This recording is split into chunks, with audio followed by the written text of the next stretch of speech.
Hello everyone, welcome to GS question paper. आज हम लोग जीएस क्वेश्चन पेपर में विशेषण विशेष जो कि आर ओ से रिलेटेड बहुत ही मोस्ट इम्पॉर्टेंट टॉपिक है, इस पर बात करेंगे और इससे रिलेटेड क्वेश्चंस को पढ़ेंगे। सारे क्वेश्चन आपके प्रीवियस ईयर से पूछे गए हैं। जैसे कि अभी जो फर्स्ट क्वेश्चन आप लोग देख रहे होंगे, ये आपका उत्तर प्रदेश समीक्षा अधिकारी मुख्य परीक्षा 2010 से आया हुआ है।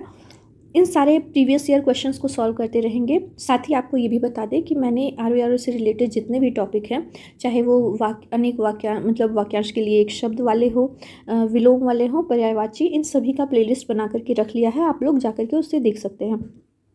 चलिए वीडियो में आगे बढ़ते हैं। इससे पहले आपसे रिक्वेस्ट करना चाहेंगे, बस 2 मिनट का टाइम लगेगा। प्लीज़ वीडियो को लाइक किया करिए। शेयर सब्सक्राइब नहीं करते हैं तो प्लीज़ लाइक करके जाइए। चलिए बढ़ते हैं। फर्स्ट क्वेश्चन है, निम्नलिखित में कौन सा शब्द विशेषण नहीं है। यहाँ पर 4 शब्द दिए गए हैं: कुटिलता, जटिलता, कौटिल्य और कुरूपता। आपको इसमें बताना है कि कौन सा शब्द इसमें विशेषण नहीं है। विशेषण आपको बता दें वो शब्द जो संज्ञा या सर्वनाम की विशेषता बताते हैं, विशेषण कहलाते हैं। जैसे यहाँ पे आप लोग देख रहे होंगे कुटिलता, लास्ट में कुटिल शब्द है, उसकी विशेषता है कुटिलता। जटिल से जटिलता बना है, कौटिल्य नहीं कुरूप, कौटिल्य नाम है और कुरूप से कुरूपता बना हुआ है। तो ये तीनों शब्द हमारे विशेषण कहलाते हैं। कौटिल्य नाम है, ये एक संज्ञा शब्द है, इसीलिए यह विशेषण नहीं है। ऑप्शन हो जाएगा हम लोगों का सी सही, कौटिल्य विशेषण नहीं है। C option right answer. यहाँ पर इसका व्याख्या भी दिया हुआ है कि कुटिलता, जटिलता, कुरूपता तीनों ही विशेषण हैं, जबकि कौटिल्य विशेषण नहीं है। यह एक नाम है, इसलिए संज्ञा शब्द है। ये भी दिया हुआ है आपके मुख्य परीक्षा में उत्तर प्रदेश समीक्षा अधिकारी 2010 में। नीचे दिए गए किस वाक्य में विशेषण का प्रयोग हुआ है। राम और श्याम भाई हैं। राम ने माँ से पानी और खाना मांगा। माँ ने खाने में दाल और रोटी परोसी। राम ने रोटी खाकर और रोटी मांगी। अब आपको इसमें बताना है कि किस वाक्य में विशेषण का प्रयोग हुआ है।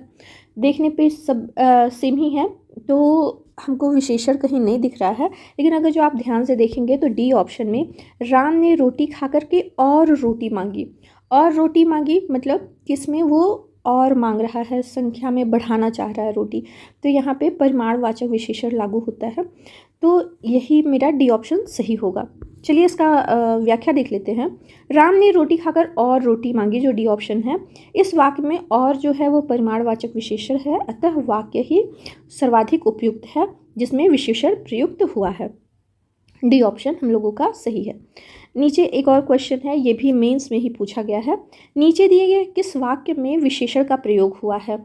लड़का आया है, वह गुलाब के फूल लाया है। गुलाब के फूल मुझे पसंद है, वह लड़का फूल देकर चला गया। इन चारों वाक्यों में विशेषण का प्रयोग हुआ है। प्रश्न को जरा ध्यान से देखिएगा। तो विशेषण मतलब संज्ञा या सर्वनाम की विशेषता बताए, तो यहाँ फूल की विशेषता बता रहा है कि यह जो फूल है वो मुझे पसंद है, तो सी ऑप्शन हम लोगों का सही होगा। इसका हम लोग व्याख्या भी देख लेते हैं। गुलाब के फूल मुझे पसंद है, वाक्य में पसंद शब्द गुणवाचक विशेषण प्रयुक्त हुआ है, अर्थात सी ऑप्शन हम लोगों का सही है। नेक्स्ट क्वेश्चन दिया है, सुगंधित कस्तूरी के लोभ में शिकारी राजस्थानी हिरणों का अवैध शिकार करते हैं। वाक्य में है 3 विशेषण 3 विशेष्य, 2 विशेषण और 2 विशेष्य, 4 विशेषण और 4 विशेष्य, या 3 विशेषण और 4 विशेष्य। इस तरीके के क्वेश्चन मतलब आप लोग जानते ही होंगे, हर टॉपिक से 10-10 क्वेश्चन पूछे जाते हैं। तो विशेषण और विशेष्य से रिलेटेड अगर जो 10 क्वेश्चन पूछे जा रहे हैं, तो कम से कम 4 क्वेश्चन ऐसे पूछ सकते हैं जिसमें बोलता है कि विशेषण और विशेष्य कितने हैं, कितने विशेषण हैं इस वाक्य में और कितने विशेष्य हैं। इसका हम लोग देख लेते हैं कि सुगंधित कस्तूरी के लोभ में शिकारी राजस्थानी हिरणों का अवैध शिकार करते हैं। इसमें हम लोग देखते हैं कस्तूरी कैसा है, सुगंधित है। शिकारी कैसा है, वो लोभी है। राजस्थानी क्या है, हिरण है। और अवैध क्या है, शिकार है। तो शिकार का जो है विशेष्य मतलब शिकार विशेष्य है और इसका विशेषण हो गया कि वो अवैध है। हिरण विशेष है और उसकी विशेषता क्या हो गया कि वो हिरण जो है राजस्थानी है। शिकारी जो है वो उसकी विशेषता क्या है कि वो लोभी है। और कस्तूरी का विशेषण क्या है, तो वो है सुगंधित। तो यहाँ पे 4 विशेषण और 4 विशेष्य प्रयुक्त हुए हैं, जिसमें सुगंधित और लोभी और राजस्थानी और अवैध ये विशेषण हो गया, और विशेष्य हो गया कस्तूरी, शिकारी, हिरण और शिकार। इसका भी यहाँ पे डिटेल्स आप लोग देख ही रहे होंगे। दिए गए वाक्य में सुगंधित कस्तूरी के लोभी शिकारी राजस्थानी हिरणों का अवैध शिकार करते हैं में 4 विशेषण।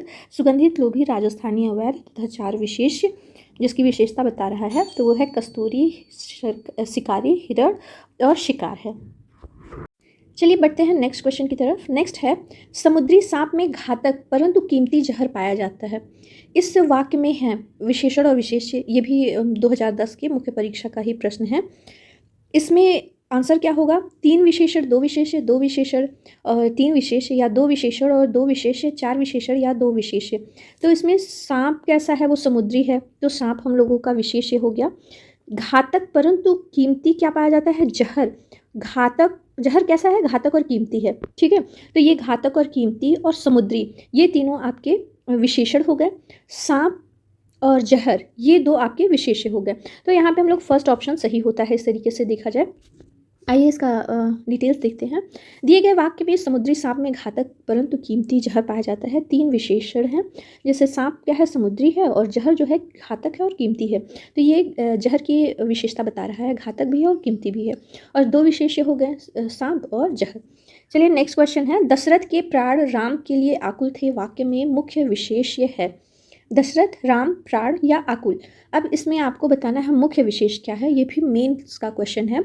दशरथ आप जानते हैं संज्ञा शब्द है, तो क्या ये विशेष्य है? नहीं, इसमें सही आंसर जो होगा वो सी ऑप्शन होगा। प्राण आकुल है, ना कि दशरथ आकुल हैं राम के लिए। तो यहाँ पे दशरथ के प्राण, मतलब यहाँ पे प्राण मेन है, तो यही मुख्य विशेष हो गया कि प्राण आकुल है। आकुल कौन है? दशरथ नहीं है, उनके प्राण हैं। तो प्राण की विशेषता बता रहा है कि आकुल है। सी ऑप्शन हम लोगों का सही होता है। इसका भी है, दशरथ के प्राण राम के लिए आकुल थे, इस वाक्य में मुख्य विशेष जो है वो प्राण है, जिसकी विशेषता बतला रहा है उसे विशेष्य कहते हैं। तो आकुल है तो वो प्राण है, न कि दशरथ। वह श्रेष्ठ उपासक है में विशेष्य है, ये भी 2010 में पूछा गया है उत्तर प्रदेश, लेकिन प्री में पूछा गया है। वह श्रेष्ठ उपासक है में विशेष्य है, वह श्रेष्ठ उपासक या फिर है। तो इसमें भी आपको पता होगा विशेषता किसकी बता रहा है, श्रेष्ठ उपासक कौन है? वह है। तो सही आंसर होगा वह श्रेष्ठ उपासक है। तो जो श्रेष्ठ है वो कौन है? उपासक है। सी ऑप्शन हम लोगों का सही होगा। श्रेष्ठ जो विशेषता बता रहा है, विशेषण है, वो किसका विशेषता बता रहा है? उपासक की विशेषता बता रहा है। तो सी ऑप्शन हम लोगों का सही है। इसका भी डिटेल देखते हैं। जो शब्द संज्ञा या सर्वनाम की विशेषता बताता है उसे विशेषण कहते हैं, तथा विशेषण जिसकी विशेषता बताता है उसे विशेष्य कहते हैं। उपर्युक्त वाक्य में जो उपासक है वो विशेष शब्द है, और इसी की विशेषता बता रहा है कि वह श्रेष्ठ है। चलिए नेक्स्ट क्वेश्चन है, भले महान लोग उचित और संयमित व्यवहार करते हैं। इसमें भी पूछा है कितने विशेषण और विशेष्य हैं। तो लोग कैसे हैं? भले और महान हैं। और व्यवहार कैसा करते हैं? उचित और संयमित। तो यहाँ पर देख रहे होंगे कि 2 विशेषण है, और 2 विशेषण नहीं, 2 विशेष्य है और 4 विशेषण हैं। तो यहाँ पे हम लोगों का डी ऑप्शन सही होगा। कि अब व्याख्या भी देख लीजिए, इसमें दिए गए वाक्य में 4 विशेषण है और 2 विशेष्य हैं। कौन? लोग हैं, भले और महान, 2 विशेषताएं यहाँ पे बताई गई हैं। और व्यवहार दूसरा हम लोगों का विशेष्य है, उसका उचित और संयमित। तो यहाँ 2 विशेषण और 2 विशेष्य हो गए। नेक्स्ट है, यह गाय अधिक दूध देती है, उक्त वाक्य में विशेषता बतला रहा है। तो इसमें हमको बताना है कि विशेषता किसकी बतला रहा है। तो गाय की विशेषता बतला रहा है, या दूध की, या फिर देने की, या किसी की नहीं। तो अधिक दूध देती है गाय जो है वो तो है, लेकिन वो अधिक क्या देती है? दूध देती है। तो यहाँ पे हम लोगों को बी ऑप्शन सही होगा। वह दूध की विशेषता बतला रहा है, न कि गाय की। गाय तो है, लेकिन वह उसकी विशेषता क्या है कि वह दूध अधिक देती है। यहाँ पर देखिए व्याख्या, नीचे दिए गए विकल्प में अधिक शब्द दूध की विशेषता बतला रहे हैं, न कि गाय की। अधिक एवं कम परिमाणवाचक विशेषण हैं। नेक्स्ट क्वेश्चन है, विद्वान व्यक्ति पूज्य होते हैं में प्रयुक्त विशेषण है। सार्वनामिक विशेषण, गुणवाचक विशेषण, संख्यावाचक विशेषण या परिमाण बोधक विशेषण। ये भी प्री में पूछा गया है 2010 में। विद्वान व्यक्ति पूज्य होते हैं में विशेषण है, अब विशेषण पूछा गया है, तो इसका सही आंसर होगा गुणवाचक विशेषण। यहाँ पे उसके गुण की विशेषता बता रहा है कि अगर जो विद्वान है तो वो पूज्य होगा। इसकी व्याख्या देखते हैं। विद्वान व्यक्ति पूज्य होते हैं में गुणवाचक विशेषण है, जिस विशेषण से संज्ञा या सर्वनाम के गुण, रूप, रंग, आकार, अवस्था, स्वभाव, दशा, स्वाद, स्पर्श, गंध, दिशा, स्थान, समय, भार, तापमान आदि का बोध होता है, वह गुणवाचक विशेषण कहलाते हैं। जहाँ मतलब उसके गुणों की विशेषता बतलाई जाए, तो वो इतने सारे गुण हो सकते हैं, तो वो वहाँ पे गुणवाचक विशेषण कहलाएंगे। नेक्स्ट पूछा है, ये भी 2003 का क्वेश्चन है, निम्नलिखित में से कौन सा शब्द विशेषण नहीं है? उत्कृष्ट, निकृष्ट, धृष्ट या विषाद? तो ये भी इजी ही है। देखिए, उत्कृष्ट, निकृष्ट और धृष्ट ये तीनों शब्द आपके विशेषण हैं। विशेषण नहीं है पूछा है तो वो विषाद, ये एक भाव है।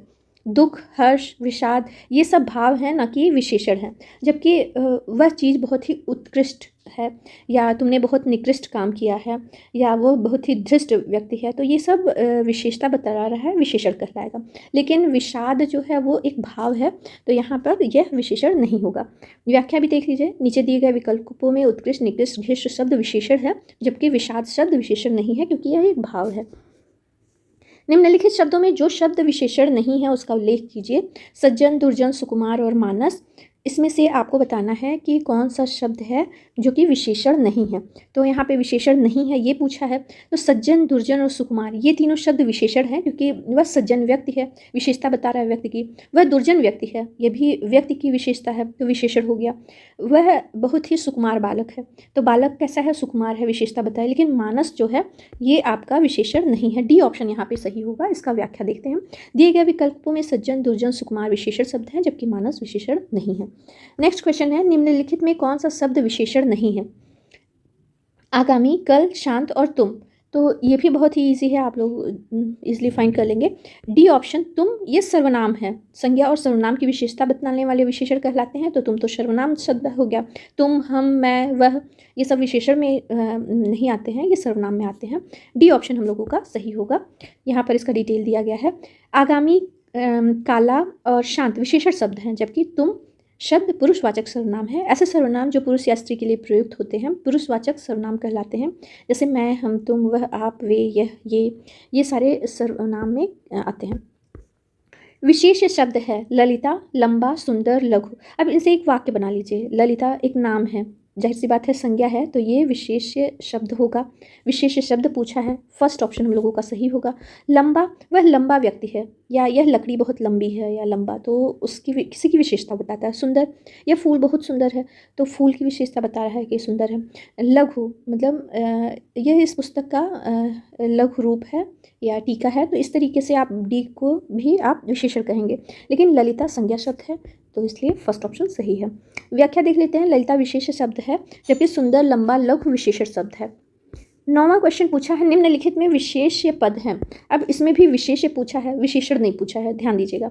उमा, कालिमा, मधुरिमा, महिमा, तो इन चारों वाक्यों में उमा नाम है, जबकि कालिमा, मधुरिमा, महिमा ये सारे विशेषता में प्रयुक्त होते हैं, विशेषण शब्द हैं। तो विशेष्य पद है, ए ऑप्शन सही होगा हम लोगों का, उमा।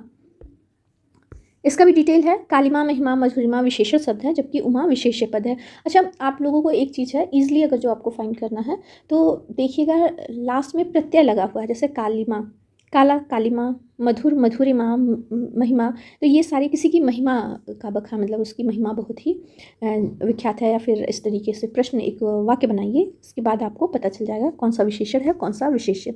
निम्नलिखित में विशेषण पद है। अब यहाँ पे विशेष नहीं पूछ रहा, विशेषण यानी कि किसी की विशेषता बताए। उपासना, उद्गार, आयत लोचना, वंदना, तो इसमें विशेषण सी ऑप्शन सही होगा। आयत लोचना अच्छे आँखों के बारे में बता रहा है विशेषता, तो उक्त प्रश्नों में आयत लोचना जो है वही विशेषण पद होगा, जबकि उपासना ये सब कर्ता क्रियाकर्म में आते हैं, तो ये सब चीज़ें नहीं आएंगे। उद्गार हो गया, वंदना हो गया, तो ये विशेषण मतलब किसी की विशेषता नहीं बता रहा है। वंदना हम लोग करते हैं, उपासना करते हैं, कि उद्गार भी आपका कर्म में आएगा, तो ये आयत लोचना विशेषण है, मतलब सुंदर नेत्रों के बारे में उसकी विशेषता बता रहा है।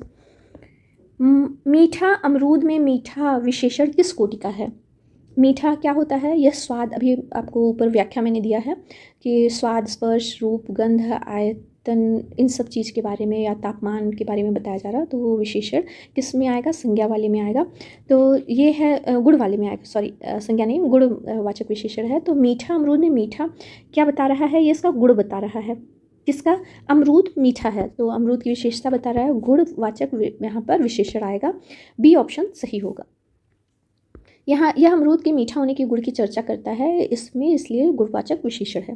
तुम कहाँ पढ़ते हो में किस कोटि का विशेषण प्रयुक्त हुआ है? गुणवाचक, संख्यावाचक, प्रश्नवाचक या फिर आपका ये 2013 के क्वेश्चन हैं। जितने भी आपसे अभी मैं डिस्कस कर रहे हैं ये 2013 में पूछा गया हुआ है मुख्य परीक्षा में। तुम कहाँ पढ़ते हो में किस कोटि का विशेषण प्रयुक्त हुआ है? गुणवाचक, संख्यावाचक, प्रश्नवाचक या फिर संकेतवाचक। प्रश्न पूछा जा रहा है कहाँ पढ़ते हो, तो जाहिर सी बात है बी ऑप्शन सही होगा, प्रश्नवाचक विशेषण इसमें प्रयुक्त हुआ है। लोभी किस विधि से निर्मित विशेषण है? लोभी लोभ से निर्मित है, इसीलिए इसमें संज्ञा विधि होगा, सर्वनाम नहीं होगा, क्रिया भी नहीं होगा और प्रत्यय भी नहीं होगा। यहाँ पर होगा संज्ञावाचक, क्योंकि लोभी जो है वो लोभ शब्द से बना हुआ है। नेक्स्ट है, इनमें से संख्यावाचक विशेषण कौन सा है? ये तो बहुत ही मतलब आसान सा है। 7 काला रावण खट्टा, तो इसमें खट्टा हो गया, काला हो गया, ये सब गुण बता रहा है, रावण संज्ञा हो गया। 7 ऑप्शन मतलब ए ऑप्शन सही है, 7 संख्यावाचक विशेषण है। ऋषि संज्ञा शब्द से विशेषण शब्द क्या बनेगा? अब ऋषि मतलब का विशेषण शब्द क्या बनेगा? आर्ष ऋषि, ए ऑप्शन हम लोगों का सही होगा। ऋषि कल्प, ऋषि तुल्य, ऋषिवत ये शब्द विशेषण नहीं बनेगा। आर्ष शब्द संज्ञा शब्द से बना हुआ विशेषण बनेगा। व्याख्या देखते हैं। ऋषि संज्ञा शब्द से विशेषण शब्द आर्ष बनेगा, अतः विकल्प ए सही है और अन्य विकल्प जितने हैं ये सब गलत हैं। व्याकरण की दृष्टि से कौन सा शब्द विशेषण नहीं है? भयभीत, निर्भीक, भय और भीरु विशेषण नहीं है। यहाँ पर आप लोग देख रहे होंगे भय में किसी तरीके का प्रत्यय उपसर्ग नहीं लगा हुआ है। भय विशेषण नहीं है, विशेष है। अब इससे भय से क्या होगा? भयानक हो जाएगा, भयभीत इस तरीके से बनेगा, भयभीत भी बनेगा और भयानक भी बनेगा, लेकिन यहाँ पर भय शब्द जो है वो विशेष कहलाएगा, विशेषण नहीं। व्याकरण की दृष्टि से भयभीत, निर्भीक, भीरु शब्द विशेषण है, जबकि भय शब्द विशेष है। इसका विशेषण जो होगा वो भयानक होगा। भय क्या है? वो भाववाचक संज्ञा है। एक प्रतिभा संपन्न छात्र का विशेषण है कुशल, चतुर, अध्ययनशील या मेधावी। तो प्रतिभा संपन्न छात्र का विशेषण हो जाएगा वह मेधावी छात्र है। ठीक है, कुशल, चतुर और अध्ययनशील यहाँ पर उसकी विशेषताएं नहीं रहेंगी। डी ऑप्शन हम लोगों का सही होगा, इसमें हो जाएगा डी ऑप्शन, मेधावी सही ऑप्शन रहेगा। एक प्रतिभा संपन्न छात्र का विशेषण दिए गए विकल्पों में मेधावी है, न कि चतुर, कुशल और अध्ययनशील है। आज की वीडियो में बस इतना ही। वीडियो कैसा लगा आप मुझे कमेंट्स बॉक्स में बताइएगा। मिलते हैं नेक्स्ट वीडियो में, इसी विशेषण और विशेष से रिलेटेड कल और वीडियो आएगा। तब तक के लिए बाय बाय।